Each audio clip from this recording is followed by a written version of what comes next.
Fishing tayo ngayong umaga dahil maraming isda. Let's go.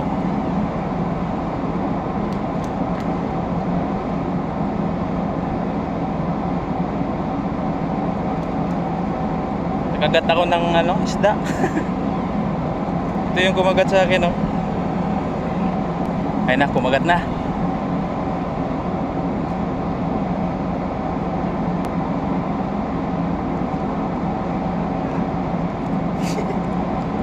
Ayan na. Nangangagat to eh. Yan, tanggal na. Ito ang lalaki ng mga huli namin, oh. Ito parang 1 kilo yan. Ito may espada. Tatlong klase yung isda na nahuli namin, no? Oh.